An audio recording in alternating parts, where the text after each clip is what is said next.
Bonjour à tous, chers collègues, chers amis. Donc, nous sommes réunis aujourd'hui autour de l'Internet des objets de la cinquième génération. Mais auparavant, je vous propose de suivre cette animation qui vous permettra d'appréhender et de mieux comprendre la cinquième génération. Puis, je laisse la parole au professeur Ben Moussa Shamseddine qui nous parlera de l'Internet des objets de la cinquième génération avec les questions et réponses du comité de conférence. En fait, 5 milliards d'appareils sans fil. Le monde est plus branché que jamais. Mais dans quelques années, lorsque ce nombre atteindra 50 ou 100 milliards et que les réseaux mobiles d'aujourd'hui ne pourront plus suivre le rythme, nous serons prêts parce qu'une nouvelle génération sans fil approche, le 5G. En fait, le 5G permettra à des milliards d'appareils de se connecter mieux et beaucoup plus vite pour que le transport, la santé, les services d'urgence et bien d'autres choses deviennent beaucoup plus efficaces. Il permettra l'existence de maisons et de villes intelligentes et changera notre façon de voir et de vivre notre temps libre. Et ce ne sont là que quelques possibilités parce que notre monde se prépare à changer complètement et comme cette révolution est à nos portes, les scientifiques du Centre de recherche sur les communications et les chercheurs scientifiques travaillent à faire du monde un chef de file du 5G pour que tous les gens puissent profiter de ces innovations.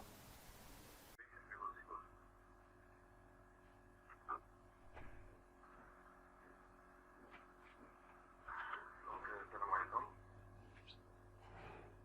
Attendez une minute pour le partage.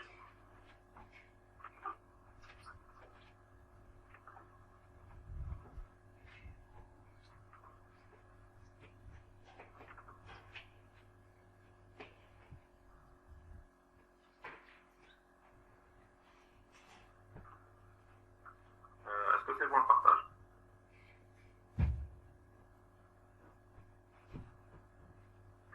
Oui, c'est bon, monsieur Ben Moussa. Donc merci madame Slimane. Donc je tiens à remercier l'équipe organisatrice, à la tête monsieur Debal pour cette conférence, pour cette initiative. Donc je me présente pour les gens qui ne me connaissent pas. Donc je suis Ben Moussa Shamseddine, enseignant à l'université de Motion. Donc j'assure le domaine des réseaux et télécoms. Donc là, je vais faire rapidement un petit passage sur mes recherches sur la cinquième génération et l'impact de ce réseau par rapport à l'Internet des objets. Donc tout le monde entend de l'Internet des objets. Il y a des matheux qui travaillent sur ça, il y a des informaticiens qui travaillent sur ça, il y a des électroniciens aussi qui travaillent sur ça. Il y a aussi des télécoms. Donc c'est un domaine qui est multidisciplinaire. Donc tout le monde est focus sur l'Internet des objets et c'est vraiment l'actualité. On va parler de la cinquième génération. Donc malheureusement, notre pays n'est pas encore arrivé à la cinquième génération, mais on a déjà la quatrième génération. Après, on va parler des pays. Donc, durant cette conférence, ce que je vais répondre comme question, est-ce que la cinquième génération elle est apte pour l'Internet des objets? Est-ce que l'Internet des objets a vraiment besoin de la cinquième génération? Et quels sont les détails de la cinquième génération plus l'Internet des objets? Est-ce qu'ils sont compatibles entre les deux ou non? Donc rapidement avec le sommaire. Donc je ne vais pas tarder dans mon sommaire parce qu'il y a deux parties. Enfin il y a trois parties, pardon. Donc il y a la partie de l'Internet des objets. Deuxième partie c'est la cinquième génération. Troisième partie c'est la compatibilité entre l'Internet des objets et la cinquième génération. Et on va terminer avec une conclusion qui sera sous forme de questions. Vous pouvez noter des diapos. Donc, en haut, il y a le numéro des diapos. Vous pouvez noter les numéros de diapos pour poser les questions après. Donc, on va commencer avec l'Internet des objets. Donc, l'Internet des objets, elle a apparu avec cet homme, qui est Kevin Ashton. C'est le fondateur de l'Internet des objets. Et aussi, c'est le fondateur de tout ce qui est technologie RFID. Donc, pour les gens qui connaissent le RFID, c'est lui le fondateur de cette technologie. Et en même temps, c'est lui qui a lancé l'Internet des objets. Donc, qu'est-ce qu'il a dit? Il a dit que the Internet of Things has the potential to change the world. Donc, il a clairement dit que l'Internet des objets, ça va changer le monde. Et en 2021, on est arrivé à un pas qui est assez avancé, l'Internet des objets. Est-ce qu'il y a des avancées? On va voir après au fil des diapos. Donc, j'ai ramené des petites statistiques pour l'utilisation de l'Internet des objets. Ça, c'est les objets connectés en billions. D'accord? Donc, on voit bien que l'Internet des objets, ça a commencé avec tout ce qui est Internet, ordinateur, avec les réseaux. Donc, c'est 1992. Donc, millions d'équipements. Et après, ça a été un silence radio jusqu'en fin 2008, 2009, 2010. D'accord. Et c'est c'est en fin 2009 qu'on a commencé l'Internet des objets. D'accord. Donc, c'est une courbe qui est assez claire. Donc, en 2016, on était pratiquement à 34 000 billions de devices. Et en 2020, on est pratiquement à 50 millions de devices. D'accord. Donc, pour voir la croissance de l'utilisation des objets. Et en 2025, on parle de 70 000 billions de devices. D'accord. Donc, ça, c'est une capture qui a été faite, qui a été prise dans une étude qui a été faite il y a 2 à 3 mois. D'accord. Donc, pour voir quel est le taux d'utilisation de l'Internet des objets, et on voit clairement que l'Internet des objets, la courbe, elle est assez croissante. Alors, c'est quoi l'Internet des objets? On utilise, comme je l'ai dit, la présentation, différents domaines. Dans l'agriculture, machine sur machine, des trucs quotidiens, smart city, on parle de smart home, on parle de sécurité smart, on parle d'énergie smart.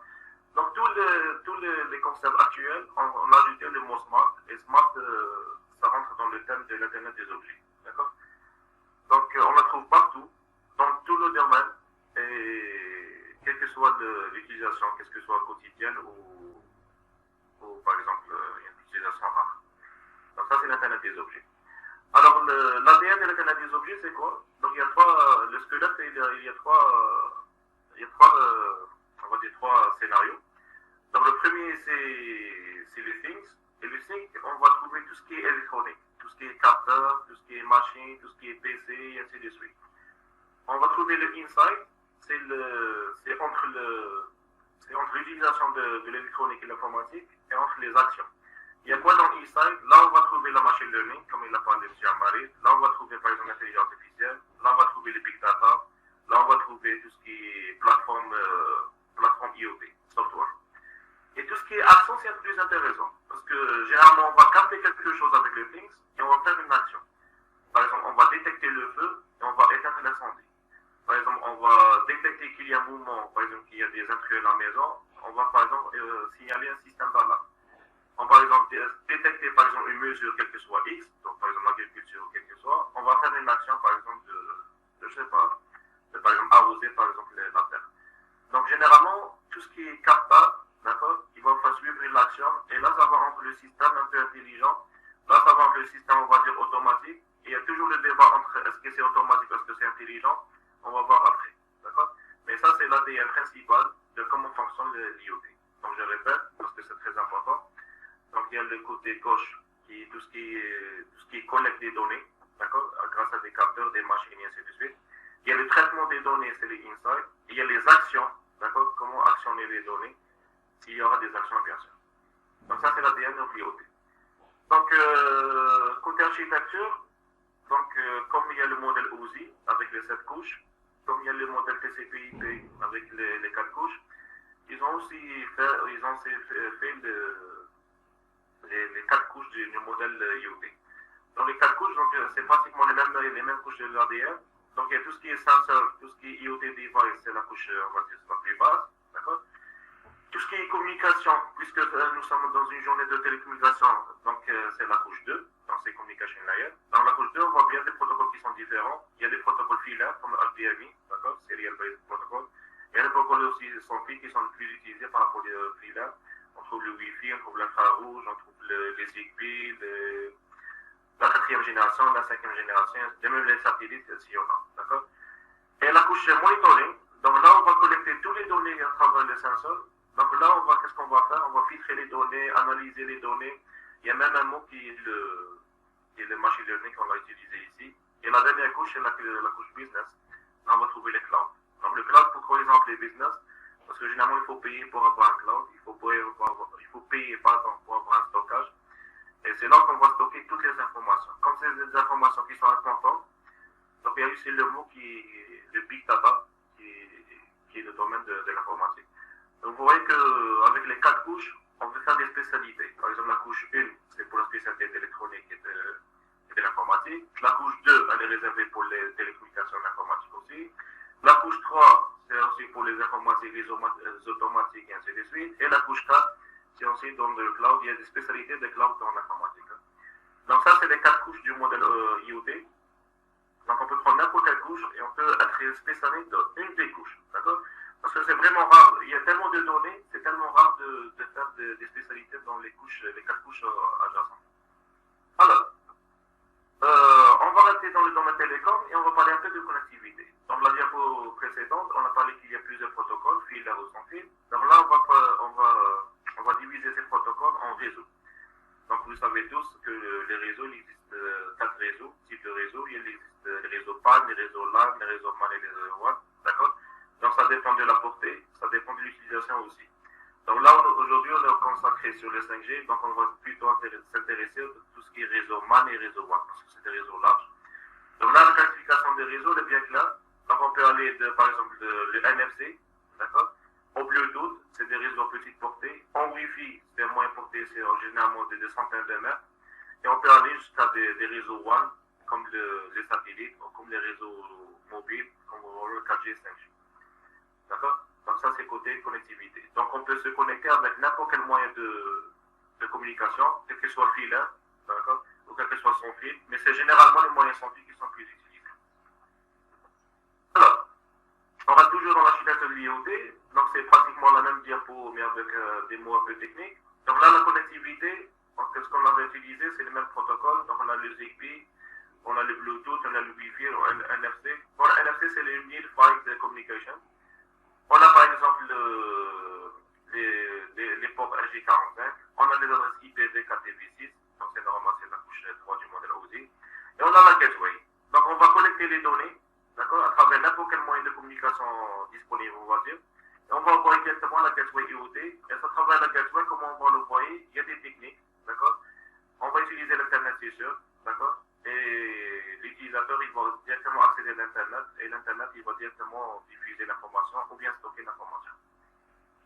Donc c'est ça à peu près l'architecture de l'IoT et de son domaine d'utilisation. Alors les avantages de l'IoT, ils sont nombreux. Donc il permet à des entreprises de gagner en temps. Donc on va faire des applications en real time, donc c'est des applications en temps réel. On peut citer par exemple la télémédecine qui a besoin de l'argent. On peut citer par exemple la télésurveillance. On peut faire par exemple des téléconférences, comme il y en a maintenant par exemple en ligne. Donc on a besoin d'un temps qui est très réduit. On a besoin d'un temps qui, on va dire, en direct. Et ça, c'est parmi on va dire, les obligations de l'IoT.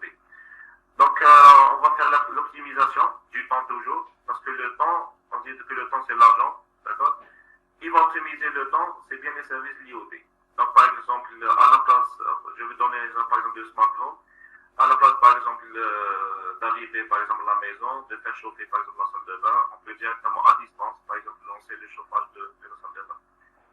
On peut par exemple à distance par exemple ouvrir le garage avant d'arriver. Et là on a besoin, enfin on a gagné du temps. Donc par rapport aux entreprises, ils vont gagner en productivité. Donc par exemple comme le smartphone, on va le voir après. Donc on va gagner en productivité à travers des serres agricoles connectés ou à travers des, on va dire, de production agricole connectée. Et là le domaine, quatrième domaine, c'est prendre une décision. Donc qui va prendre une décision? Là on va faire appel à l'intelligence artificielle. Généralement c'est eux qui vont prendre des décisions pour faire de n'importe quelle décision. On peut prendre par exemple l'exemple du handover dans les domaines télécoms.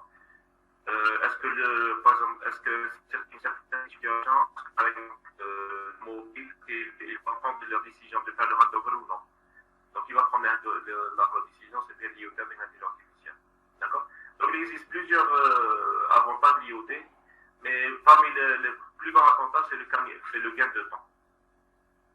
Alors, parmi les applications, donc on a déjà répété ça, on a déjà dit ça, donc parmi les applications de l'IoT, il existe plusieurs. Donc on trouve ici Smart Home, Smart Grid, là c'est la gestion de tout ce qui est électrique. Cost Reduction, là c'est tout ce qui est réduction des coûts des circuits, ainsi de suite. Smart Traffic pour les voitures, Smart City d'une manière générale, ou bien des sensors intelligents. D'accord? Donc, comme on a parlé par exemple de l'agriculture. Donc il existe plusieurs des divers domaines de l'IoT. Donc vous pouvez après, si vous voulez, poser des questions sur les diverses applications. Donc on va parler de quelques applications. Donc j'ai pris quelques applications de un site du plateforme IoT qui est assez officiel, c'est DataPlay. Donc Smart Home, c'est l'actualité par exemple en Europe, et c'est même l'actualité par exemple en Algérie. Donc qu'est-ce qu'on peut trouver par exemple le Smart Home? Par exemple, je l'ai dit avant, par exemple, on peut ouvrir par exemple une porte ou un garage par exemple à distance. On peut par exemple faire chauffer par exemple une température de la chambre. On peut par exemple contrôler la température de la chambre. On peut par exemple contrôler l'arrivée d'eau de l'appartement. On peut par exemple contrôler d'une manière intelligente par exemple la lumière. On peut par exemple, s'il y a par exemple une fuite de gaz, on peut par exemple actionner par exemple un ventilateur ou un extracteur. On peut par exemple sécuriser l'appartement. On peut par exemple faire le jardinage d'une manière automatique. Donc il existe plusieurs applications dans le domaine Smart Home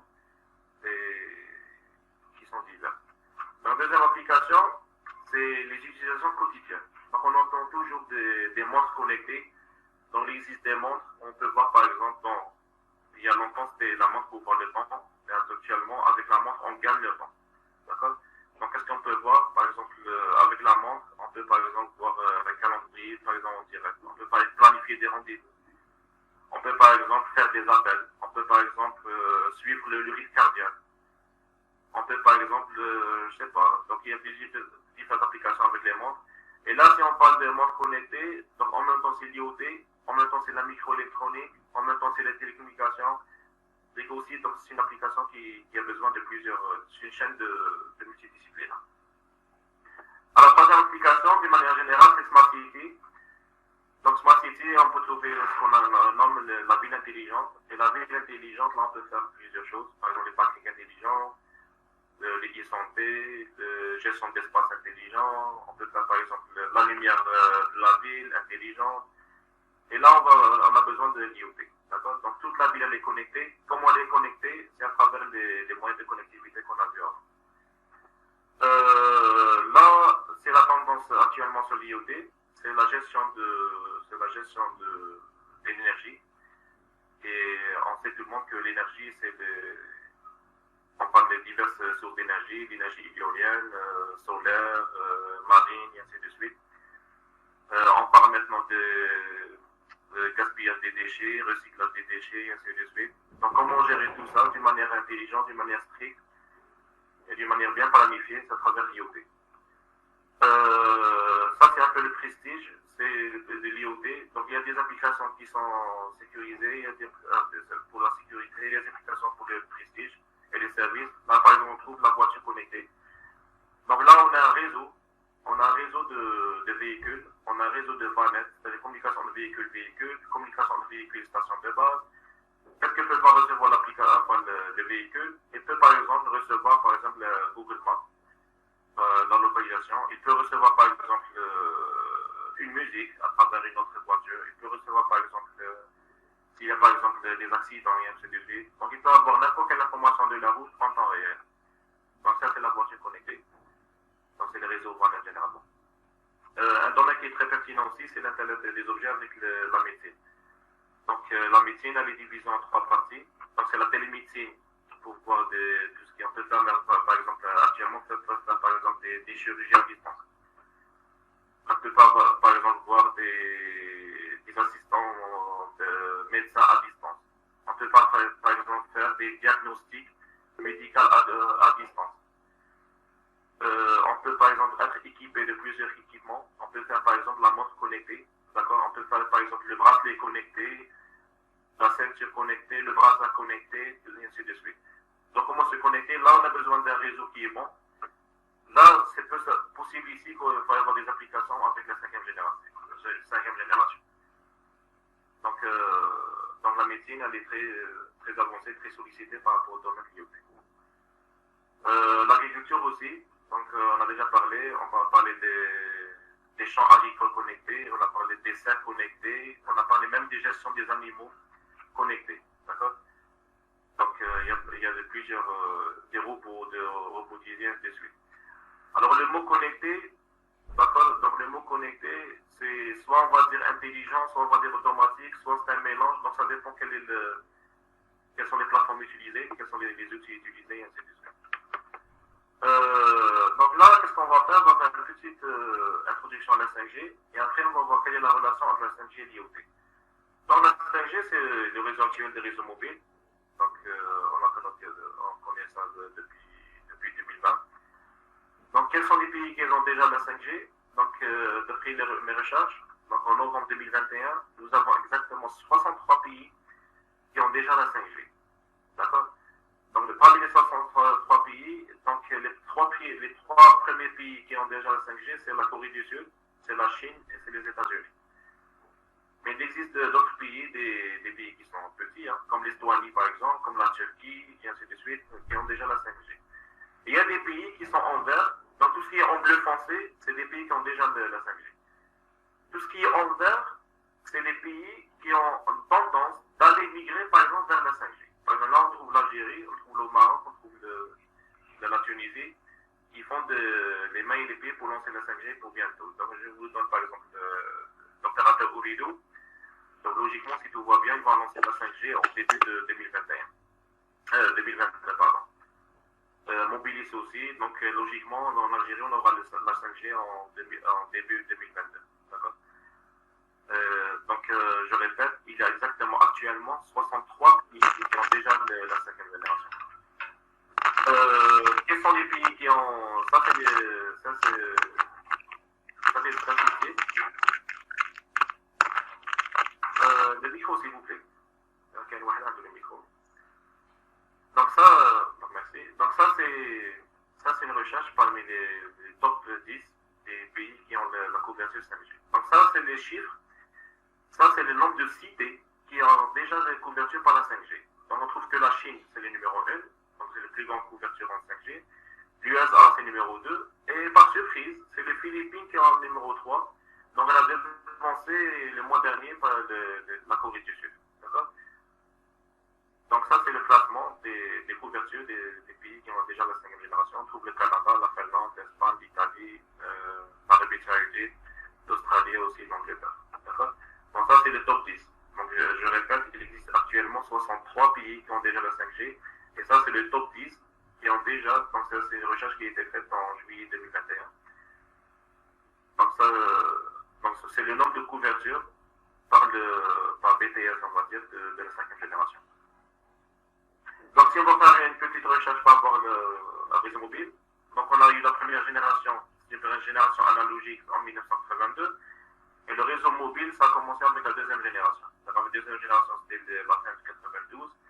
Donc on pouvait faire par exemple des appels ou des SMS avec la deuxième génération. Troisième génération, on a commencé à parler avec le multimédia, avec l'utilisation des smartphones, donc c'était en fin 2001. En 2012, on a parlé de la 4e génération, d'accord? Et en 2020, début 2020, pardon, on a parlé de la 5e génération avec les trois pays qu'on a cités avant. Si on va parler un peu du débit, donc après la première génération, on avait des débits de quelques kilobits. Deuxième génération, ça c'est des débits théoriques, c'est très important. Parce qu'il y a toujours une différence entre un débit théorique et un débit, on va dire, exploitable.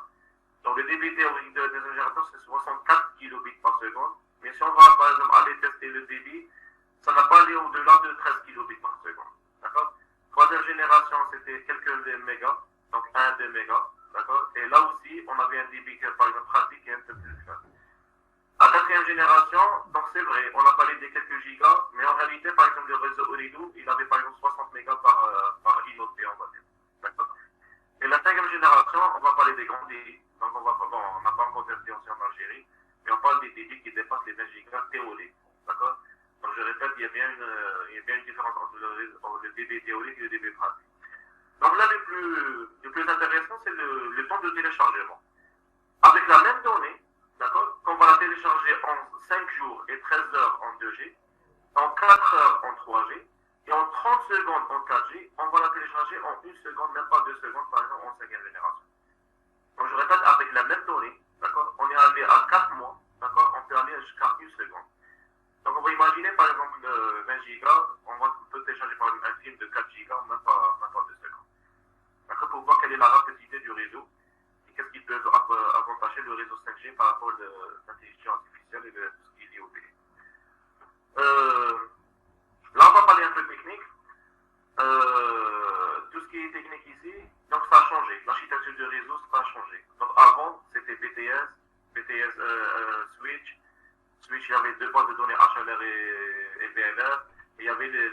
MNC et les GNSC. D'accord? Ça, c'est le réseau, ça achète le réseau 2G. D'accord? Pour passer deuxième génération, troisième génération, donc il y avait des changements beaucoup plus côté BSS, côté radio. C'est pour ça qu'on a changé l'ABS et on a changé l'ANC et on a changé les noms des BTS par les noms de B. D'accord? Donc c'est pratiquement la même fonction, mais c'est juste le côté radio qui était plus exploitable. Et côté corps, c'était pratiquement la même chose. D'accord? Entre la deuxième génération et la troisième génération. Alors la quatrième génération, là on a changé le corps. Donc avant c'était les switches, MSC et ainsi de suite. Là on a utilisé le réseau internet, c'est les All IP. D'accord? Donc là chaque composant, chaque device a une adresse IP. Chaque adresse IP elle est identifiée. Et on va parler de l'internet. Donc là, si on va parler d'internet, on va parler des routeurs. Si on va parler des routeurs, on va parler des qualités de service. Si on va parler des qualités de service, on va parler des serveurs. Si on va parler des serveurs, on va parler de tout ce qui est débit, latence et ainsi de suite. D'accord? Et la quatrième génération, on a remplacé les iNode B, enfin les Node B par les iNode B. D'accord? Par rapport à la cinquième génération, donc il y a deux choix. Soit on va utiliser les mêmes corps que la quatrième génération, soit on va implémenter directement un nouveau 5G. D'accord? Donc pour passer de la quatrième génération à la cinquième génération, il existe deux choix. Donc soit on va utiliser l'ancien 4G, s'il existe, dans une région X, soit on va directement installer une nouvelle configuration, une nouvelle installation de la cinquième génération. Donc ça c'est l'architecture de cinquième génération. Cinquième génération, donc elle est connue par les macro stations de base. Donc on sait tous que les stations de base sont divisées en deux, soit des micros, soit des macros. Elle est canalisée par des M2M links, on va les voir après. Et on va les connecter par tout ce qui est Internet et ainsi de suite. Donc on a le rôle principal, enfin le corps c'est l'Internet et le corps c'est le pôle IP. D'accord? Ça c'est les côtés techniques, comment ça a été fonctionné la cinquième génération. Donc si on va faire juste une petite lecture ici, donc par exemple on va pas parler des années parce qu'on a déjà parlé. La bande passante c'est normal qu'elle augmente. Donc ça c'est 2 kg, ça c'est 1460, ça c'est des mégas, là on parle de 200 mégas. Donc l'astuce c'était quoi? Donc on avait une grande bande passante, mais elle n'était pas vraiment utilisée. Donc au début c'était le FDMA, c'était des codes à multiplexage en fréquentiel. Après c'était le DMA, donc on a ajouté le temporel plus le codage. Et troisième génération, quatrième génération, c'était le CDMA et on continue toujours avec le CDMA. Malgré que les recherches actuelles, on va parler d'autres CDMA, donc on va parler après si vous voulez en question. Donc le switching, avant c'était le circuit, donc c'était tout ce qui est numérique analogique, d'accord? Et maintenant on va parler de all packet, c'est-à-dire le all IP, parce que les paquets c'est la troisième couche du modèle ODI. Donc on va parler du modèle all Internet ou all IP, quatrième génération, cinquième génération. Donc on voit clairement que la différence ici, c'est là on va parler des réseaux PSTN. Là, on va parler des réseaux Packet Network, c'est des réseaux IP généralement. Et là, on va parler directement d'Internet. D'accord? Et le handball, donc au début, c'était horizontal seulement. Mais maintenant, on va parler horizontal plus vertical. D'accord? Pour gagner en bande passante. Donc ça, c'est les astuces sur la cinquième génération. Donc ça, c'est les mots-clés. Pourquoi la cinquième génération va vous faire un débit qui est assez plus grand. Donc là, on va parler par exemple du full duplex. Donc avant, c'était le half duplex. Donc full duplex, donc, on va avoir une communication simultanée, d'accord, en même temps, en uplink comme en downlink, d'accord. Là, on va parler des massifs MIMO. Donc MIMO, c'est multi-input, multi-output. Donc c'est des côtés antennes pour augmenter aussi le débit, pardon. On parlait des small cells. Donc, comme on a dit, c'est des macros plus des micros. Et on a parlé aussi de l'utilisation des ondes visibles. D'accord? Même l'utilisation des ondes tétra-ondes. D'accord? Donc tout ça, c'est qui ont fait que la technologie 5G a augmenté le débit. Donc il existe plusieurs techniques, d'accord, pour augmenter le débit à la cinquième génération. Donc là, on ne va pas citer que l'évolution de la réseau mobile. Il y avait aussi l'évolution, par exemple, de la technologie. Donc par exemple, au début, on avait le téléphone à cadran. Et après, avec le temps, on avait l'iPad, le téléphone smartphone, et on a parlé par exemple des iPhones. D'accord? Donc, l'utilisation des iPhones avec les multimédia, ça permet des réseaux comme la quatrième génération, cinquième génération d'avancer. Donc, il y avait en fait deux avancées en même temps. En même temps, les réseaux, ils ont avancé. En même temps, les techniques et les technologies, ils ont avancé. D'accord? Et là, on va voir clairement, par exemple, l'évolution de des téléphones. Donc au début, on peut parler des téléphones de gamme Apple. Sinon, le téléphone cadran, le téléphone fixe numérique. On peut parler des premiers téléphones Nokia, par exemple, mobile. On peut parler, par exemple, des smartwatch ou smart mobile. D'accord? Donc, il y avait deux évolutions en même temps. Donc, c'est important de le dire. Donc là, on va parler le dernier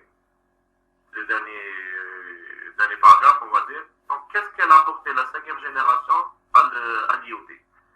Donc là, la 5e génération, au début, elle a apporté le débit. D'accord? Donc, on a vu le débit, c'est quelques gigas. Il y a des applications comme par exemple la télémédecine, il y a des applications comme la télésurveillance qui ont besoin d'un débit en temps réel. D'accord? Donc là, il est mieux d'utiliser la 5G que la 4e génération. D'accord? Donc là, qu'est-ce qu'elle a apporté? Elle a apporté à des domaines comme par exemple la télémédecine, comme on l'a dit ici. Donc là, imaginez par exemple, il y a par exemple une intervention chirurgicale en ligne, à distance, à travers des robots et ainsi de suite. Imaginez par exemple une coupure de réseau. Imaginez juste une latence qui est un peu décalée par rapport au latence. Donc là, on va avoir des morts, il va avoir des conséquences. Donc la 5e génération, logiquement, elle apporte la robustesse, elle apporte aussi tout ce qui est débit, tout ce qui est en temps réel. D'accord? Donc qu'est-ce qu'on peut voir avec la 5e génération? On peut avoir une connectivité déjà en réseau WAN. D'accord? On peut par exemple avoir la communication entre n'importe quel device qui utilise la 5e génération. Et c'est la tendance qu'on utilise actuellement, les casques virtuels, pour voir ce qui se passe alentour. Donc là, la 5e génération, donc elle va offrir, par exemple, une grande surface de couverture, un bon débit, une bonne robustesse. Alors, il y a aussi le domaine de sécurité, il y a aussi l'utilisation des blockchains pour les gens qui connaissent la sécurité, dans tout ce qui est l'IoT. Donc là, c'est une photo avec les divers 5G, qu'est-ce qu'on peut faire avec l'IoT. Donc on peut vraiment tout faire, d'accord? Donc puisque les demandes multimédia augmentent, puisque les utilisateurs augmentent à faire l'IoT, donc on a parlé de 50 millions de devices. Comment connecter entre les différents devices, comment connecter entre différents serveurs, comment connecter entre différents, par exemple, utilisateurs. On va utiliser, par exemple, l'IoT, d'accord? Et on va utiliser le réseau 5G. Alors, le défaut de la 4e génération, c'était un réseau qui est gourmand en énergie. Là, avec la 5e génération, on parle d'énergie qui est moins gourmande par rapport à la 4e génération. Parce qu'il suffit de se connecter, par exemple, à le téléphone. Par exemple, moi, je reste, par exemple, 5 ou 6 heures avec, par exemple, un téléphone normal. Ça va bouffer de l'énergie de mon portable assez rapidement. Mais là, avec la 5e génération, généralement, ils ont utilisé des fréquences qui n'utilisent pas une grande énergie, une grande puissance. D'accord? Donc, c'est ça l'astuce, en plus le débit. Donc là, si on parlait de 5G et l'IoT, on va parler de n'importe quel domaine. On peut parler de big data, on peut parler de traitement de signal, on peut parler de speed augmentation, on peut parler de n'importe quel réseau connecté, n'importe quelle technologie, n'importe quelle gestion de trafic. Bon, là, le trafic, c'est le trafic en même temps routier, en même temps, c'est le trafic, on va dire, machine sur machine. D'accord? Et l'utilisation maximum, je dis bien maximum de l'Internet avec un grand débit, une grande stabilité. Donc, je répète l'architecture actuelle avec la 5G et l'IoT. Donc là, on voit que la 5G, elle est au top de l'IoT. On a tout ce qui est device, sensor et ainsi de suite, tout ce qui est chip. Et en network, on va favoriser la 5G. Pourquoi? Parce qu'il nous donne un débit satisfaisant. Pourquoi? Parce qu'il nous donne une robustesse assez solide. Pourquoi? Parce qu'il nous donne un délai assez intéressant. Et pourquoi? Parce qu'il nous donne une sécurité maximale. D'accord? En même temps, la 5e génération, et n'oubliez pas que l'Internet, ça reste toujours le corps de cette 5e génération. D'accord? Et tout ce qui est en haut, l'utilisation de l'intelligence artificielle, les clouds, big data, tout ce qui est big vidéo et ainsi de suite, ça c'est pour l'utilisation des clouds. Et là, on retrouve les utilisateurs qui vont se connecter à n'importe quel cloud. Bon, il y a des clouds qui sont gratuits, bien sûr, c'est pour les petites entreprises. Mais généralement, les bons clouds et les grands clouds, c'est des clouds qui sont en business. D'accord? Et là, là, l'utilisateur, il peut avoir la main à n'importe quelle application en temps réel. Donc, on a distingué avec la 5G et la IoT qu'il existe deux communications. Il existe une communication machine to X, ça c'est un réseau par exemple véhiculaire, par exemple d'urgence, avec un réseau par exemple, un autre réseau par exemple de jeux, qui vont se connecter directement par exemple à travers le micro ou macro cell. D'accord? On peut trouver par exemple une entreprise X qui peut directement envoyer des données par exemple à des relais ou à une entreprise à travers le réseau cellulaire. On peut trouver par exemple des hôpitaux qui peuvent être connectés par exemple entre eux, des entreprises entre eux, des banques entre eux aussi, des entreprises entre eux, des universités, donc n'importe quel organisme, il peut directement faire des machines sur machine. Et sinon, il y a des device to device, donc on peut avoir par exemple les réseaux ad hoc, donc, par exemple véhicule sur véhicule, drone to drone, on peut ajouter quoi, portable, donc n'importe quel device qui peut communiquer entre eux à travers le réseau 5G. D'accord? Donc on voit quelle est l'amplitude de communication en WAN des réseaux 5G. On peut pas terminer cette présentation sans parler d'intelligence artificielle. Donc là, si on va ajouter l'intelligence artificielle, on peut ajouter que l'IoT et la 5G sont intelligents. D'accord? Si on ne trouve pas, par exemple, des mécanismes d'intelligence artificielle, là, on va parler des trucs qui sont automatisés, des trucs qui sont directement connectés. D'accord?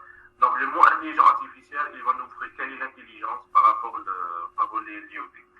Donc là, en introduction, par exemple, l'IoT, on parle pas de l'intelligence artificielle l'IoT, on ne parle pas de l'IoT, mais on parle de super IoT.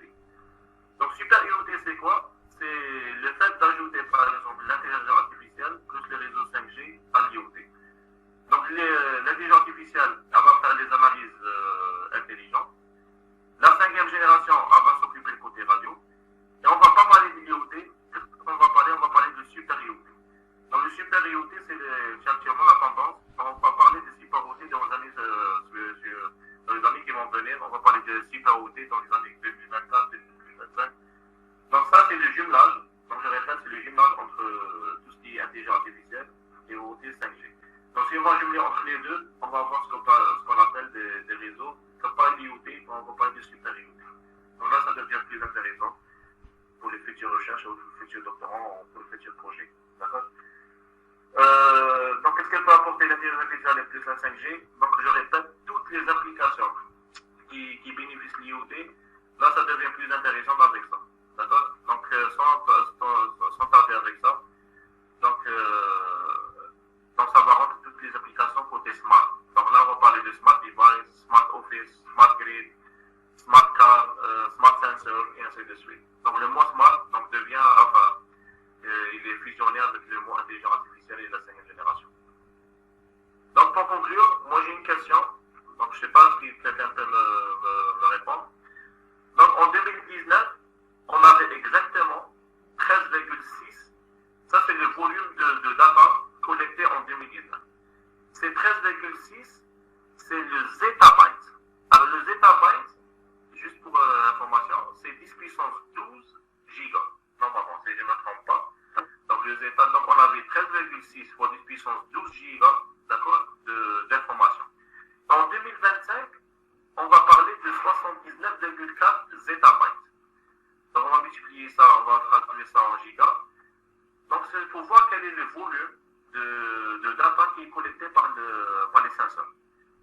Donc là, on a ma question, est-ce que malgré la 5e génération, est-ce que malgré, par exemple, le débit qu'on a parlé de 20 GHz, enfin déjà 20 gigabits par seconde, pardon, est-ce que malgré les 4G 5e génération, malgré l'Internet, est-ce que c'était suffisant, d'accord, pour traiter, pour transporter des données assez volumineuses comme ça, d'accord, il faut savoir qu'actuellement, on pense déjà à la 6e génération. Donc, donc la question que je termine avec, est-ce que malgré l'évolution de la technologie, est-ce que malgré l'évolution, par exemple, des réseaux, est-ce qu'on est capable, d'accord, de transporter ou d'analyser des données comme ils sont cités dans la diapo? Donc, celui qui veut prendre, enfin, que je vous envoie cette présentation, il n'y a pas de souci. Je vous aurai aussi mon mail. Et je vous remercie encore une fois, les organisateurs. Et s'il y a des questions, c'est à vous. On vous remercie, Dr Belmousset, pour votre intervention. Directement aux questions. Monsieur Ben Cherif, vous pouvez poser votre question. Merci, Talib Moussette, pour cette présentation. J'ai deux petites questions, notamment concernant les applications dans le domaine des bâtiments, soit bien Smart City, soit les bâtiments intelligents ou bien les maisons intelligentes. Le mode de travail entre les gens de télécommunication TV sera le lien de travail et les capteurs ou bien les maisons intelligentes. C'est-à-dire la première question. Aussi parmi les applications des télécommunications, c'est dans le domaine de biomédical, c'est la télémédecine. Parmi les applications de télécommunication, j'aimerais bien savoir l'état d'avancement en Algérie a bien développé dans ce domaine de télémédecine. Concernant le Smart Card, je n'ai pas bien compris cette Très bien. Et donc, c'est le chef. application. C'est bon, oui, D'accord. c'est bon. D'accord. Donc, Yatek Sahar, c'est le chef. Donc, pour répondre à la première question, donc, je crois que c'était par rapport aux gens de génie civil avec les gens de télécommunications. Alors, j'ai une petite anecdote. Donc, au début des télécommunications, donc l'ennemi 1 des gens de télécommunications, c'est les gens de génie civil. Alors, je vous dis pourquoi. Parce que parfois, par exemple, pour positionner par exemple une BTS, il faut une certaine étude. Il faut par exemple le placer dans les hauteurs et ainsi de suite. Donc, imagine par exemple, il y a que, par exemple, on a placé par exemple un pilote. Et entre-temps, il y a des gens de génie civil qui vont par exemple faire, je ne sais pas, des gratte-ciel par exemple. D'accord? Donc là, qu'est-ce qu'il va y avoir? Il va y avoir des obstacles. Si on va avoir des obstacles, donc il va y avoir l'effet de padding. Si on va y avoir l'effet de padding, donc il va y avoir une perturbation de transmission et ainsi de suite. Alors actuellement, M. Michel, pour vous répondre, d'accord? Il y a même pas 4 jours, j'ai croisé une conférence en Japon. Et qu'est-ce qu'il y avait? Il y a une nouvelle spécialité, d'accord, qui s'appelle une nouvelle spécialité en génie civil qui s'appelle génie civil and telecommunication. D'accord? Donc, qu'est-ce qu'ils étudient? Par exemple, la télécommunication, par exemple, à travers l'IoT d'une façon générale, par exemple, ils peuvent, par exemple, avec des capteurs, ils peuvent, par exemple, dire est-ce que c'est des bâtisses qui sont, par exemple, qui sont en fin de vie ou non. Est-ce que, par exemple, cette structure, elle va durer aussi longtemps ou non? D'accord? Elle va dire, par exemple, grâce à des capteurs, sans, par exemple, creuser, il va dire, est-ce que cette structure, elle va être capable de, par exemple, porter 5 étages ou plus?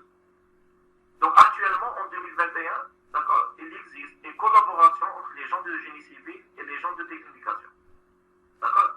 C'est-à-dire, on va, par exemple, planifier des études en génie civil, mais en portant en compte, par exemple, les paramètres en télécommunication. Quels sont les paramètres, par exemple? On va, par exemple, trouver le paramètre de radiofréquence. Ou le paramètre, par exemple, de visibilité entre un émetteur et un récepteur. D'accord? Donc, je répète, au début, l'ennemi 1 des gens de télécom, c'était le génie civil, mais actuellement, il existe des spécialités, d'accord, qui combinent entre les deux. D'accord? Donc, deuxième question, je crois que c'était par rapport, alors, si je me rappelle bien, c'était par rapport aux télémédecines, c'est ça? Donc là, la télémédecine, M. Béchilif, bon, déjà, qui profite de tout ce qui est télémédecine, actuellement, on a peur de s'avancer, par exemple, sur des trucs chirurgicaux à distance grâce au réseau. D'accord? Mais, je dis bien mais, à travers la 5G, d'accord, il existe actuellement, à partir de 2020, les Corées du Sud et les États-Unis, il y a plusieurs hôpitaux, d'accord, qui ont fait des interventions chirurgicales à distance. D'accord? En Algérie, qu'est-ce qu'on a? On a commencé à développer, par exemple, des applications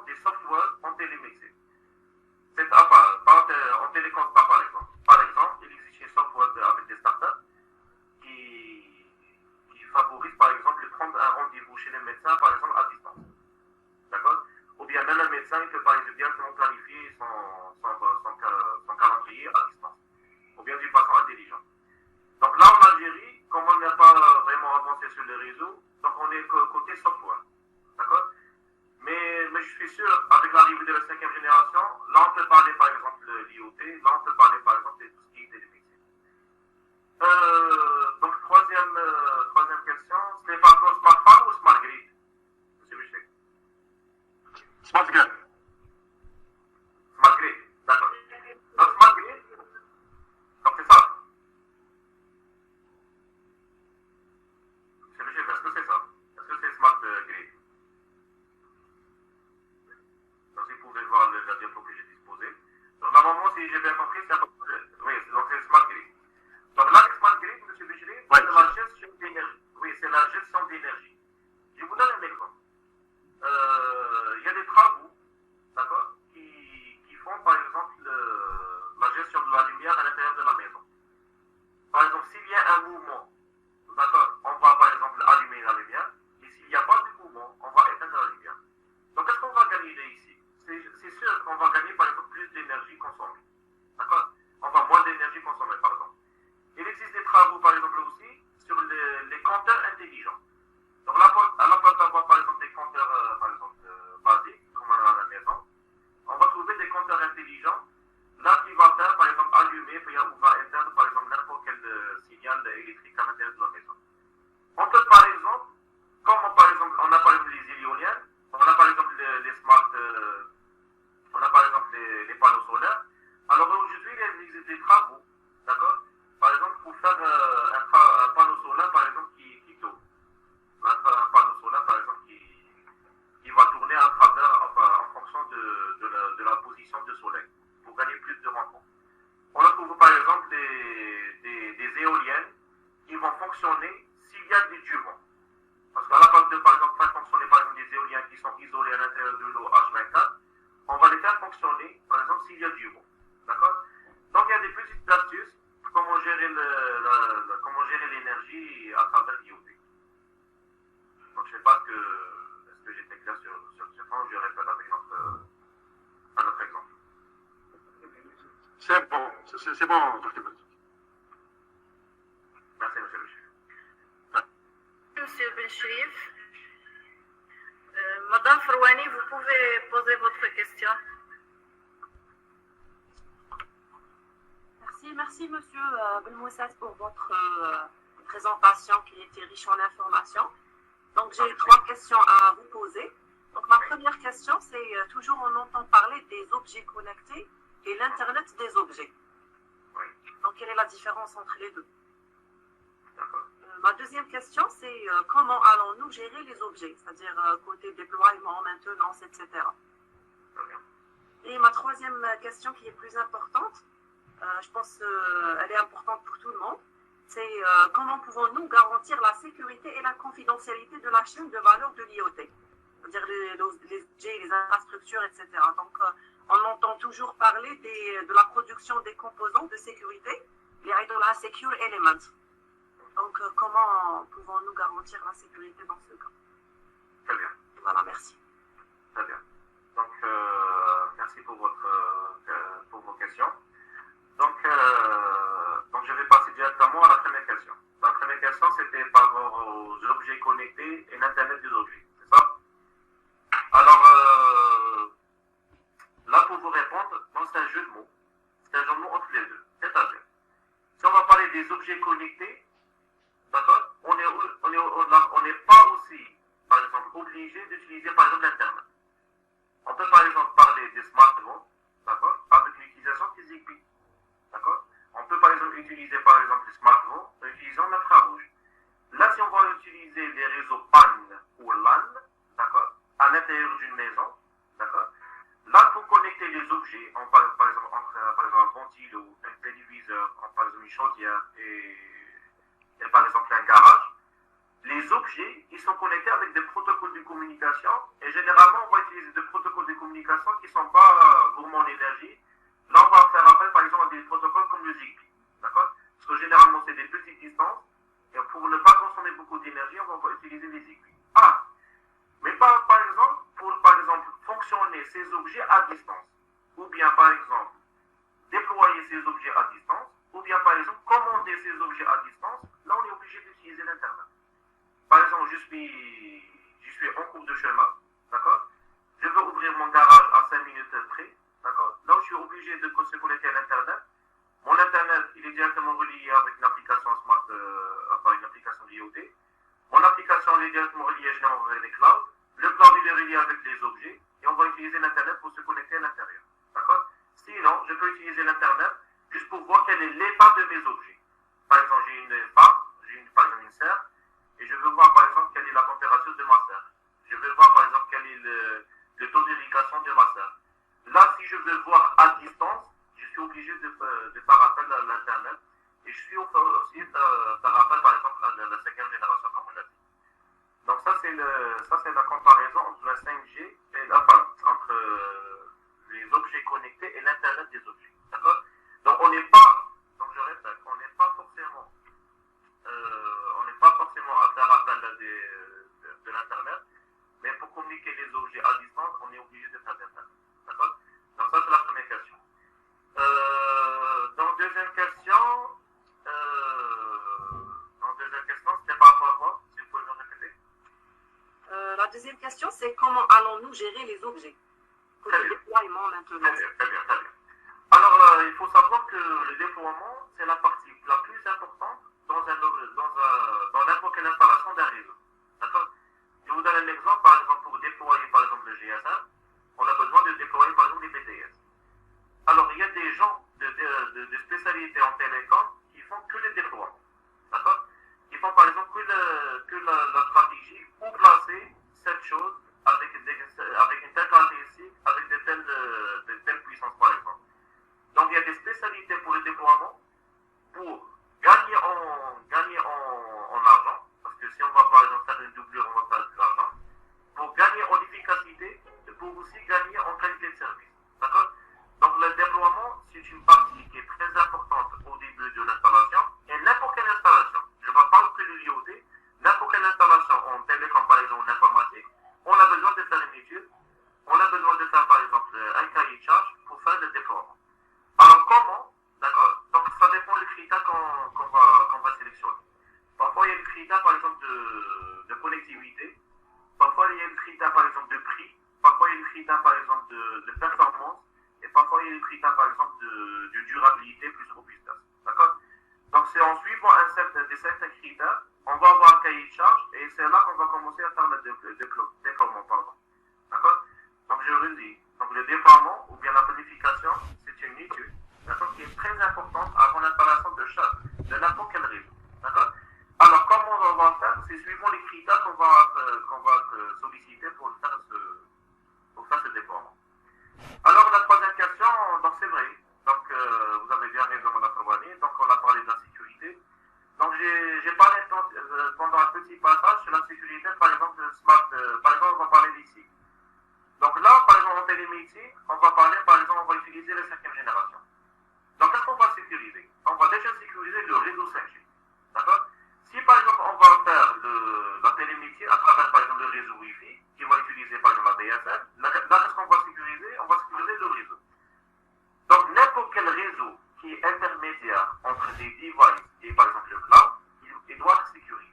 Actuellement, d'accord, on va parler de sécuriser n'importe quelle étape à travers les blockchains. D'accord? Donc il y a des pistes du domaine de blockchain. On va sécuriser n'importe quel bloc pas à pas. D'accord? Donc ça va commencer par l'utilisateur jusqu'au cloud. D'accord? Ça c'est le côté uplink, et après ça va le contraire, ça veut dire le côté downlink, ça va du cloud jusqu'à l'utilisateur. Donc chaque pas ou chaque bloc, on va les sécuriser avec des mécanismes, d'accord, qui sont bien avancés. On appelle bien le blockchain. Donc le blockchain, c'est vraiment l'actualité de la sécurité à travers les grands réseaux comme l'IoT. Donc ça c'est un exemple de comment sécuriser. Donc on va sécuriser par bloc. Donc je ne sais pas si j'étais assez clair, Mme Frouani. Oui, monsieur, merci beaucoup pour votre présentation et aussi pour vos réponses aux questions. Avec plaisir. Merci. Je passe la parole. Merci, Madame Frouani. Monsieur Bourgaar, vous pouvez poser votre question. Merci Madame Slimani. Tout d'abord, je remercie M. Benmouzet à cette présentation très claire et d'informations. J'ai des questions, si vous voulez. Oui, bien sûr. Vous avez parlé, M. Benmouzet, sur le smartphone, l'intelligence artificielle, tout ça. Donc, la question qui se pose, comment identifier tous ces connexions dans le réseau 5G? Comment identifier tous ces objets? Alors, c'est la première question. La deuxième question, est-ce que le débit dans le réseau 5G, est-ce que statique ou dynamique? Est-ce qu'on peut varier le débit selon le besoin de l'objet? La troisième question, elle a posé par Mme Rouhani, elle a posé des questions de qualité. Merci aussi à Mme Rouhani.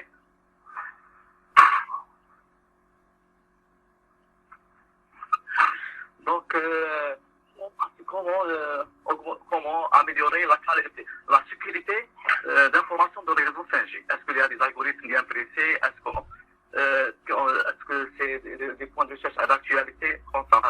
Merci, M. Benmouzet. Voilà, c'est... Merci pour M. Bourgaar pour les questions. Donc j'ai retenu. Donc, je reste avec la dernière question, si vous permettez.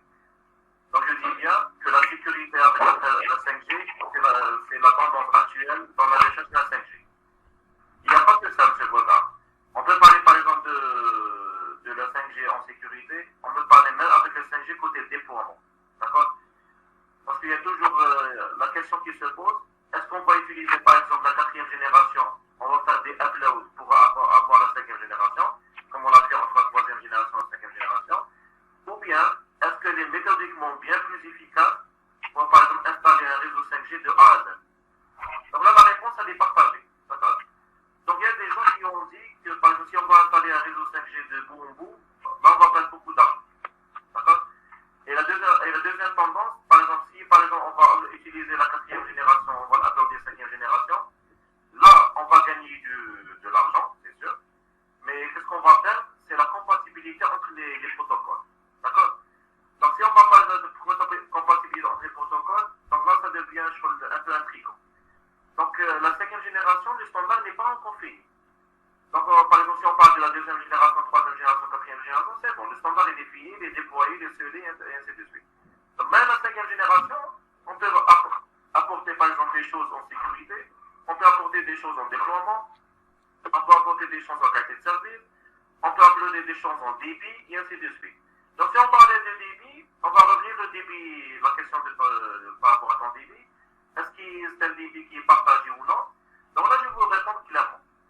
Les réseaux mobiles, d'accord? Si on a par exemple, si vous voyez, c'est par exemple le iNode B, d'accord? Dans la 4e génération, on va donner un débit, d'accord? Au iNode B.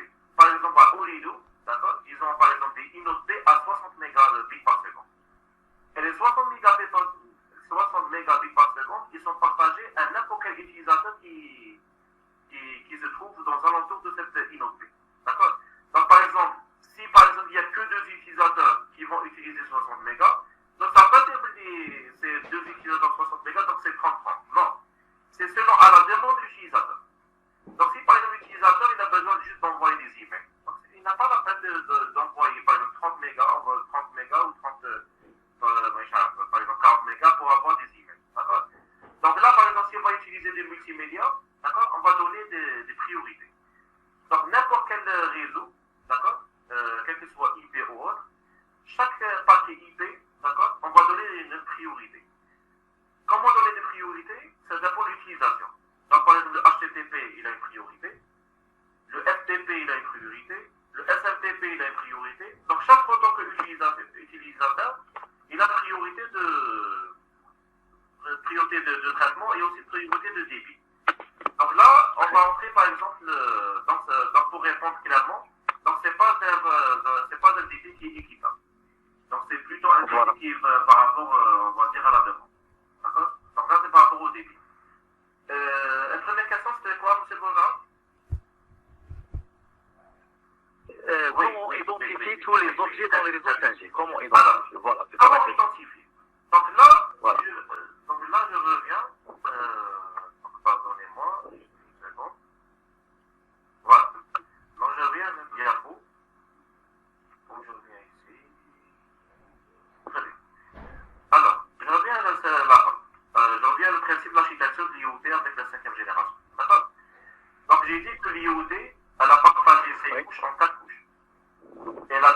couche qui est dans la communication, d'accord, c'est là qu'on va trouver la cinquième génération. D'accord. Alors, la cinquième génération, pour nous, c'est un outil de transmission entre l'utilisateur, entre la couche physique, on va dire, d'accord, et la couche application qui est le cloud. Donc, on n'a pas besoin vraiment d'identifier, par exemple, est-ce que c'est un objet IoT ou non.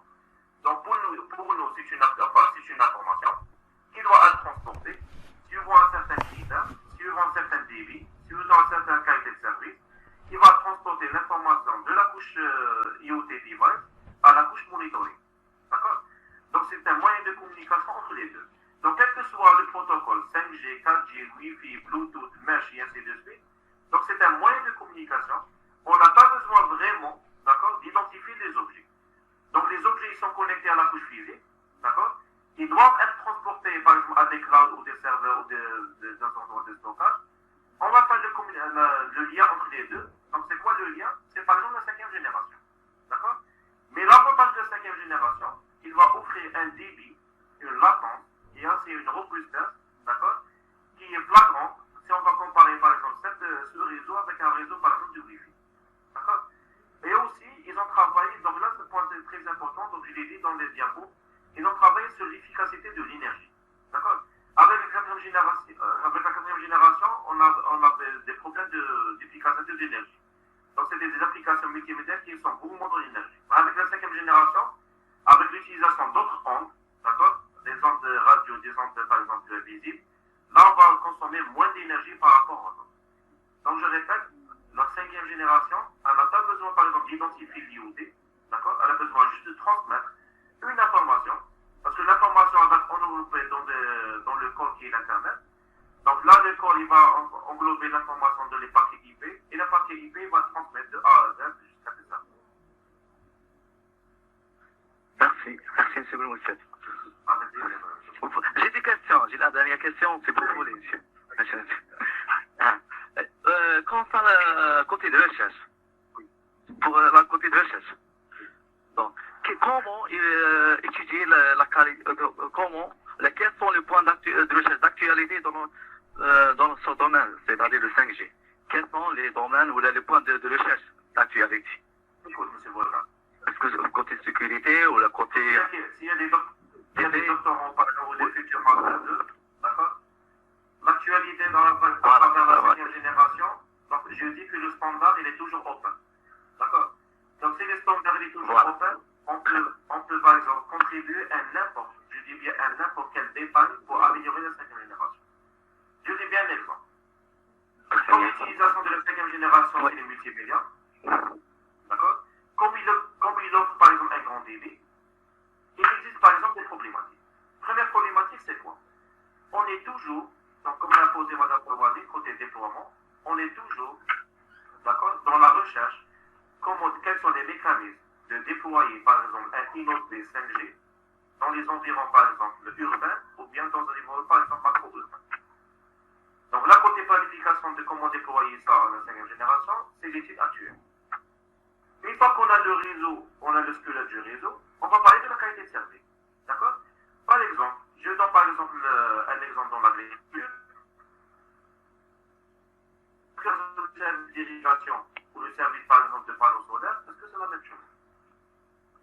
Donc si on a des différenciations de services, d'accord, comme ils vont passer par l'Internet, d'accord, donc quelles sont les qualités de service qu'on va donner? Comment on va classifier? Comment on va donner des priorités? Et comment on va dédier chaque débit, enfin chaque utilisation son propre débit. Donc ça c'est une recherche actuelle. La sécurité, d'accord, c'est vraiment la tendance avec la cinquième génération de l'IoT. On parle des blockchains, mais actuellement on n'a pas par exemple un mécanisme qui est efficace de A à Z, d'accord, pour faire par exemple de la sécurité par exemple optimale. On n'a pas par exemple des mécanismes de A à Z pour augmenter par exemple le débit à une certaine application. On n'a pas besoin par exemple des applications, des abonnés de A à Z pour gérer la mobilité, d'accord, des utilisateurs. Donc mobilité, c'est un terme de recherche. L'augmentation de débit, c'est un terme de recherche. Traiter les données à l'intérieur des clouds à travers l'intelligence artificielle, c'est un terme de recherche. Sécuriser l'information de bout en bout, c'est un terme de recherche.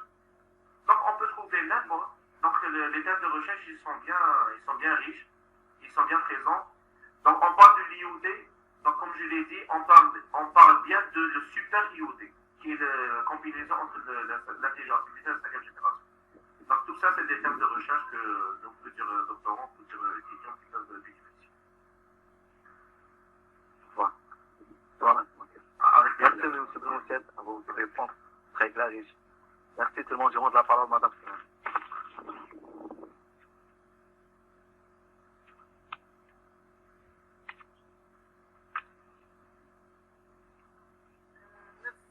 Merci, M. Bonham. Monsieur Ammari Abdelkarim, vous pouvez poser votre question. Okay. Thank you very much, Dr. Mousset, for this nice presentation. I just have one comment regarding the last slide that you presented, and also two questions.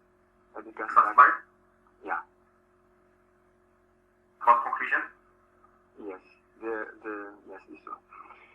Yeah, here is directly related to what I mentioned in my presentation. So we need huge increase of capacity for core network, which is driven by fibers and optical communications, and that's why we are talking about wideband system and multi-core and so on.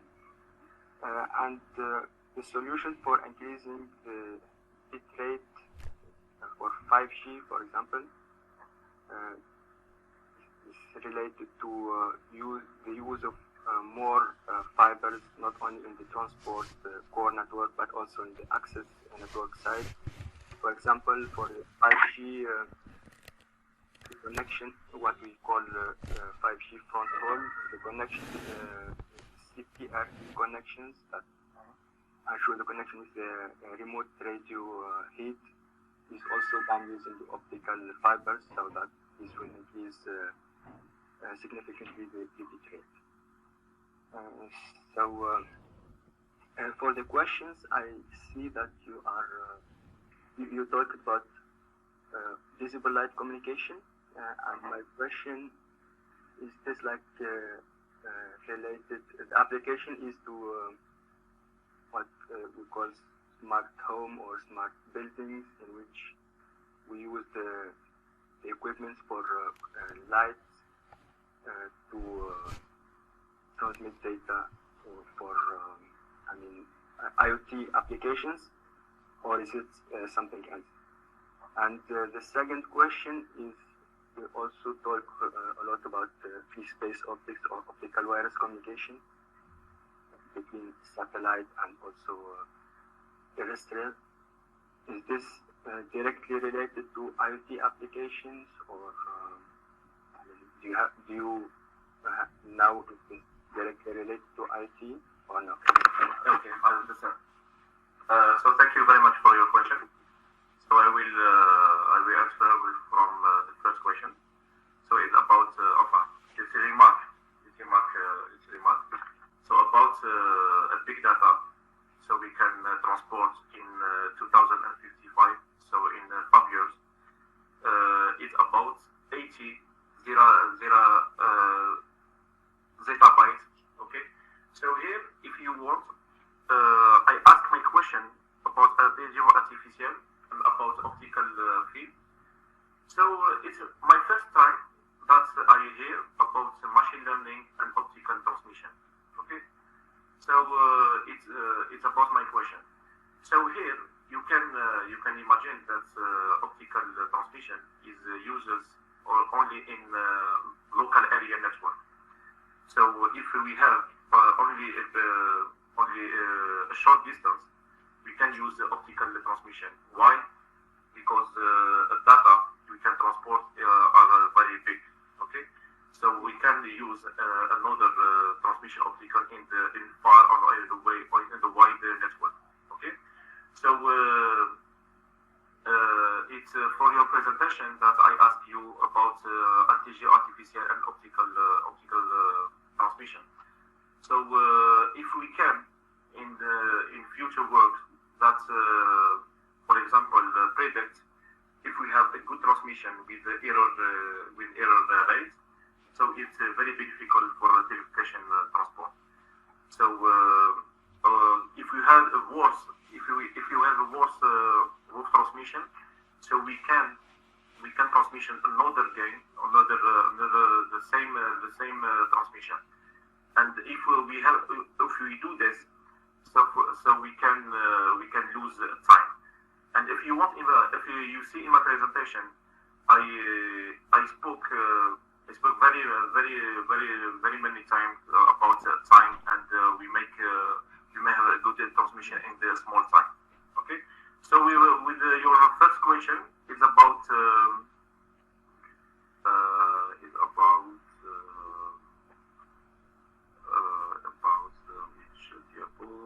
about this visible light, exactly? Yeah. Okay. So here in visible light, I don't know if you can, if you hear about Wi-Fi 6. You know about Wi-Fi 6? No, sir. Okay.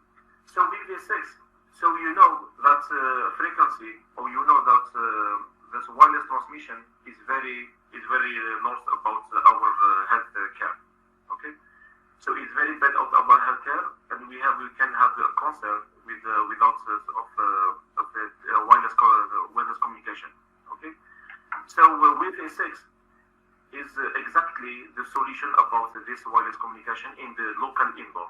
Okay, so Wi-Fi 6 use visible light communication. Okay? Visible light communication is have low latency, have low frequency, and have low latency between if we compare the Wi-Fi 6 and logical Wi-Fi. So logical Wi-Fi have the transmission have the wireless with transmission in 2.4 gigahertz. Okay, and 2.4 gigahertz we can have a speed of 11 megabit per second. So with the visible light we can transmit the same speed and transcribe this communication between EOT. So Wi-Fi 6 is an important source in the communication, wireless communication. Okay, and another question is about what? Is there any direct link between IoT and free space optics or optical wireless communication? In the wireless communication or in the field communication? Free space or optical wireless, in which optical wireless. Okay. Yeah. So here, wait, I will give you a slide. About IoT. No. Okay, here. Oh yeah. Okay. So about IoT, we can use for our network. So we have PAN network, we have a LAN network, we have MAN network, and one network. That is the same network, but the distance about the connective of device will change. Okay. So actually, the tendency, like we use a wireless network, okay? And but if you need like 5G, as you see here, use Ethernet core. Ethernet core is mixed between the pilot and the wireless network. But if we use the direct connection, so we can use it. For example, in the hospital, we can use it. For example, in the local in the smart home, we can use it. For example, for a company, for a small company, to connect all devices between pilot, between the optical file, between RJ45K, between informatic cable, and other device and other cap and other device. Okay, so we can use the mixed transmission between wireless and unwireless communication to use IoT and to use communication between all the devices. Okay, thank you very much. You're welcome.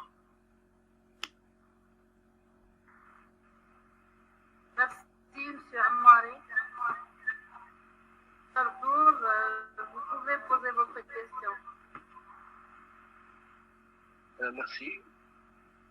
Je vous remercie, M. Chemseddine, pour votre présentation. J'ai une question. Donc, la technologie IoT exploite la 5e génération. Et on va créer une application IoT via les capteurs Zigbee. Malgré le Zigbee exploite des bandes de fréquences non licenciées. Donc, le Zigbee on va créer une application IoT via les capteurs Zigbee. Donc, mon question c'est quoi? Quelle est la bande de fréquence exploitable? Très bien. C'est la seule question, M. Aladol? Oui, monsieur. Oui, monsieur. Très bien. Donc déjà, je vous remercie pour cette question qui est assez technique. Donc, on va parler de ça. Donc, généralement, les Zigbee, donc vous savez très bien que le Zigbee, c'est de petite distance. D'accord? Donc, le point fort des Zigbee, c'est la consommation d'énergie. On va utiliser, par exemple, les Zigbee, donc, par exemple, la communication, par exemple, de différents capteurs sans fil. D'accord? Bon, là, on va parler des capteurs, on va dire des nœuds capteurs, d'accord? Qui vont utiliser entre eux, d'accord? À travers, par exemple, les nœuds capteurs. Mais pour connecter, par exemple, un capteur avec une station de base, d'accord? Déjà, si la distance elle est petite, on peut utiliser toujours le Zigbee. Mais si la distance entre le capteur et la station de base, par exemple, elle est assez grande, là, on va utiliser notre technologie. Alors, la 5G, comment il va intervenir ici? Par exemple, pour visualiser, par exemple, en temps direct, par exemple, moi, je suis ici, et par exemple, j'ai mes nœuds capteurs qui sont, par exemple, je ne sais pas, en France ou aux États-Unis, et je veux visionner qu'est-ce qui se passe à travers mon application que j'ai dédiée. Donc, entre eux, on va dire, une infrastructure entre eux, donc c'est le Zigbee. Donc, malgré la fréquence des Zigbee, c'est vrai qu'elle n'est pas la licenciée. Mais, pour accéder, par exemple, au cloud, ou pour accéder à mes serveurs, ou bien pour accéder, par exemple, à mon site internet, donc là, j'ai besoin, par exemple, des réseaux WAN. Donc, comment accéder? Donc là, j'ai besoin, par exemple, de la 5e génération, ou bien j'ai accès, par exemple, avec des VSAT, par exemple, j'ai pas de connexion. Donc déjà, M. Abdelkerim, j'ai oublié la réponse. Donc, vous avez parlé de VSAT. Donc là, le VSAT, c'est aussi un moyen de communication, d'accord, entre, par exemple, deux régions assez lointaines. Donc, je vous donne un exemple. Par exemple, au sud, en Algérie, on a, par exemple, un réseau GSM. Mais à la place, par exemple, de faire une communication fibre optique entre le sud de l'Algérie et, par exemple, le nord de l'Algérie, parce que ça va consommer beaucoup d'argent, d'accord? On va faire une division des VSAT, d'accord? Donc, le VSAT, c'est le lien à distance, à travers les satellites, d'accord? Donc, par exemple, deux régions qui sont assez éloignées. À la place de faire, par exemple, mais généralement, on utilise la fibre optique, c'est mieux. Mais là, avec le VSAT, on a un résultat assez intéressant. D'accord? Donc là, c'est la réponse à M. Abdelkerim que j'ai oublié de lui dire. Donc là, c'est à peu près la même chose. Donc si j'ai besoin, par exemple, d'accéder à des informations qui sont lointaines, je vais utiliser la 5e génération. Et là, la 5e génération ou la 4e génération, elle a déjà des fréquences. D'accord? Donc il n'y a pas de problème de fréquence pour utiliser la 5e génération. Et là, comment utiliser entre le cloud et les capteurs, par exemple? Là, donc, la communication entre les deux, donc là, c'est autre chose. Donc, à l'intérieur d'un petit local, généralement, c'est des Zigbee ou bien l'infrarouge ou bien le Bluetooth, d'accord? Mais la communication avec, par exemple, avec le local et, par exemple, à distance, là, on est obligé d'utiliser des réseaux, soit des VSAT, soit des 5e génération, soit de l'Internet pur, et ainsi de suite. D'accord? Donc là, je crois que les fréquences d'utilisation, ça dépend de l'utilisation. Donc 4e génération, il y a des fréquences. 3e génération, comme on a par exemple, soit la 800 MHz, soit la 2000, soit la 900. Le 4G, on utilise généralement le 2200 MHz. Avec la 5G, donc on utilise même des fréquences grandes ou les fréquences petites. Donc ça dépend de la macro. Est-ce que c'est une macrocellule, est-ce que c'est une minicellule? Donc en fait, on va diviser. Donc là, ce que j'ai envie de dire, c'est de diviser le réseau en deux. Première partie, c'est la connexion entre les objets. Elle peut se faire par exemple à travers le Zigbee facilement. Et deuxième chose, c'est la visualisation ou la commande ou bien passer des actions. Là, on a besoin des réseaux WAN, comme la 5e génération ou l'Internet tout court. D'accord? Donc informations de bon goût. Je vous remercie, monsieur Chemseddin. Avec plaisir, monsieur. Donc, c'est parce que j'étais clair sur ce.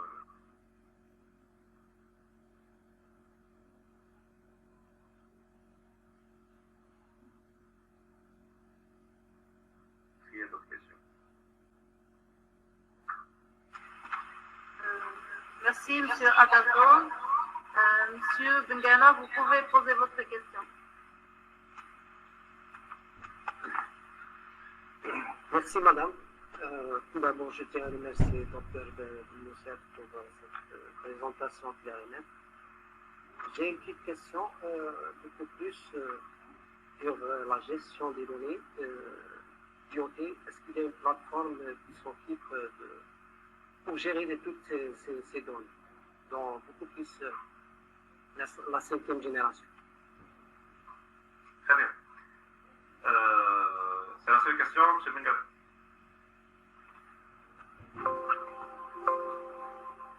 Oui. Très bien. Donc l'IoT, elle n'était pas faite juste par hasard. D'accord? Donc il y a en même temps l'évolution de la connectivité, en même temps il y a l'évolution de l'électronique, mais aussi il y a en même temps l'évolution de tout ce qui est plateforme web. Enfin, plateforme, on va dire plateforme informatique. D'accord?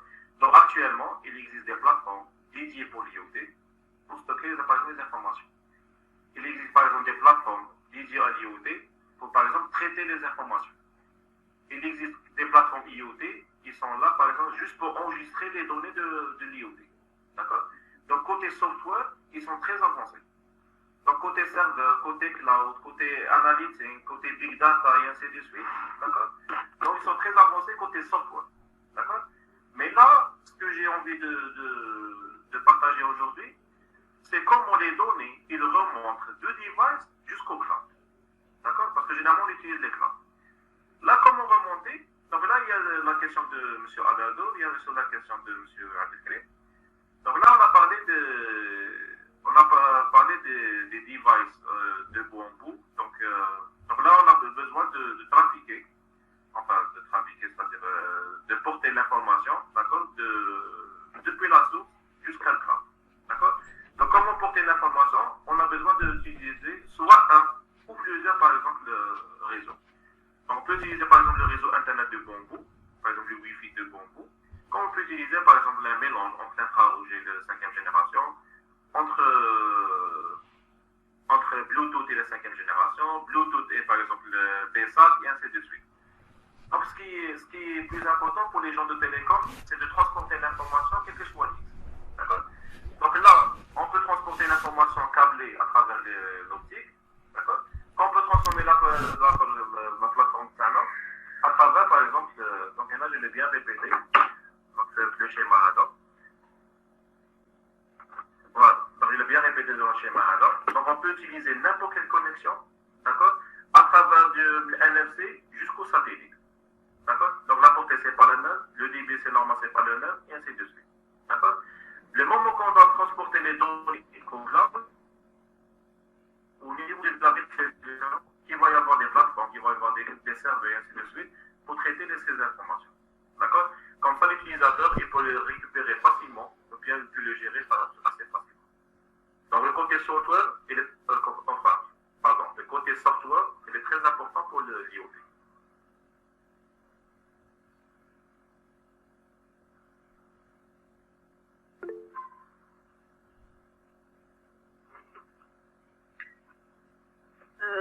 Merci, docteur Bimousset.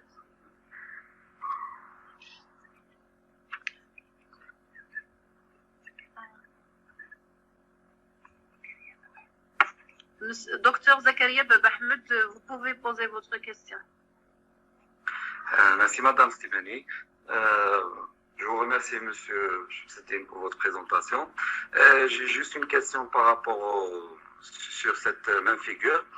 Vous n'avez pas parlé des BAN, les Body Area Network ou les RAN, les Regional Area Network, c'est-à-dire c'est les BAN pour le e-health, c'est-à-dire pour diagnostiquer des malades, ou les RAN ou les WRAN, c'est-à-dire pour la norme 802.22, pour la coexistence des différentes technologies.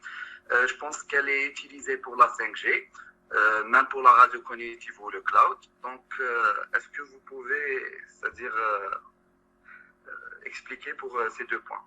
Très bien. Donc, avec ça, pour l'information. En fait, on va parler des BAN, c'est ça. Donc, les BAN, logiquement, c'est Body Area Network. D'accord.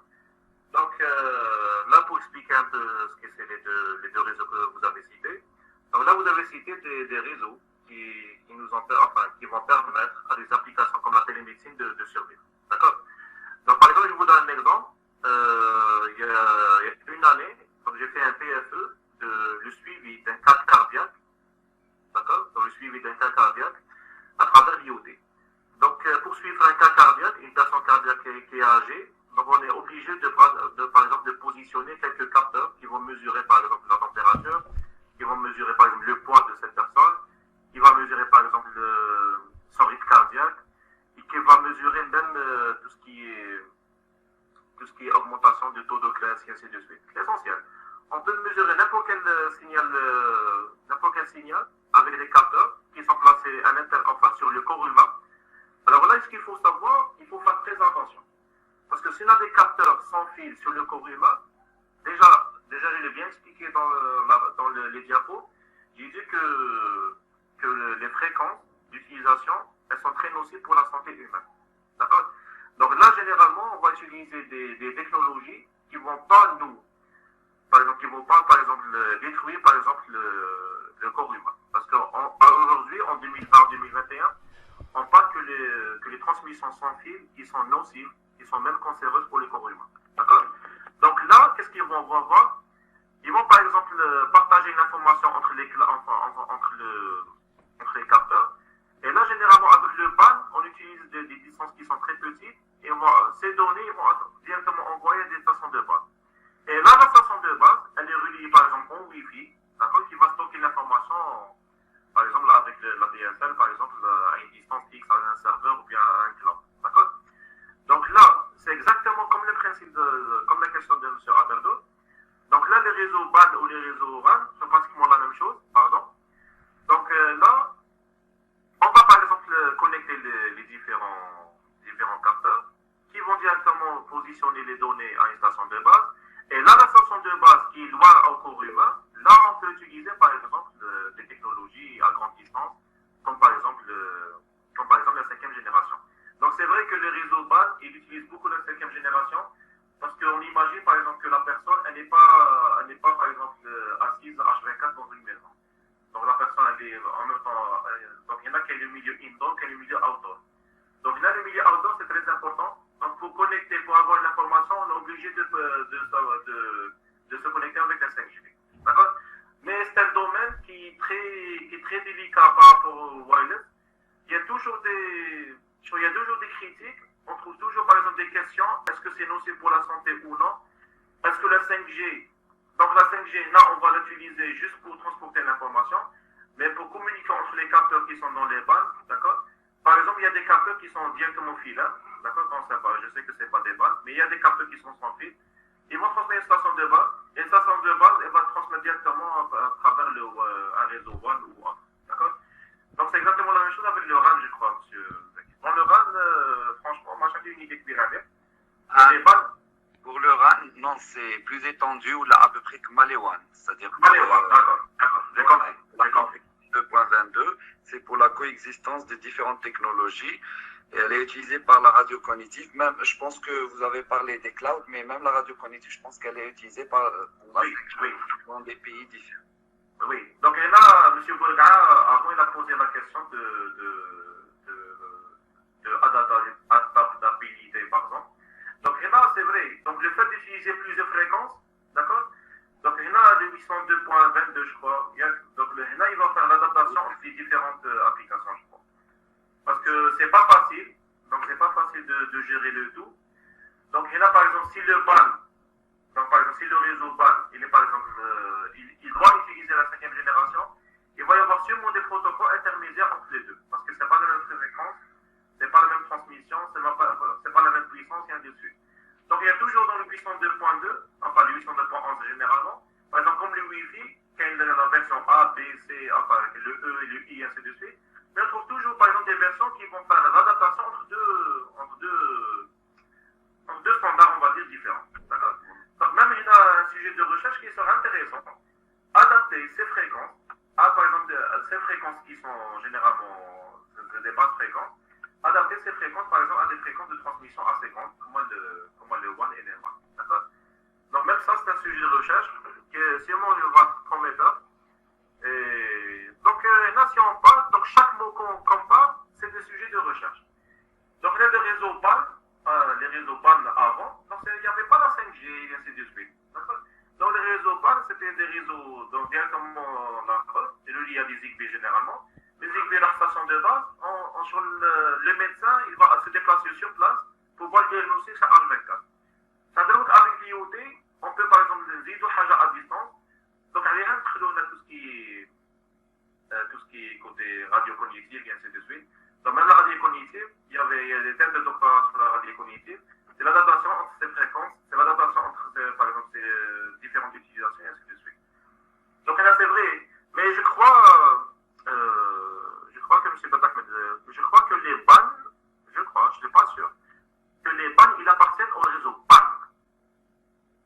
Oui. Puisque les réseaux 895, donc il appartient au réseau PAN. Dans l'hierarchie, les bands sont inférieurs aux bands et les RAN, c'est après les WAN. Oui, mais entre les PAN et les BAN, je crois que c'est la même portée. Les bands, c'est body, c'est presque pour les diagnostics des cardiaques, etc. C'est-à-dire c'est. Donc, ça veut dire comment les MAN et les WAN. C'est l'utilisation qui change. Voilà, c'est ça. Exactement. Mais avec ça, On la parole à Mme Slimani.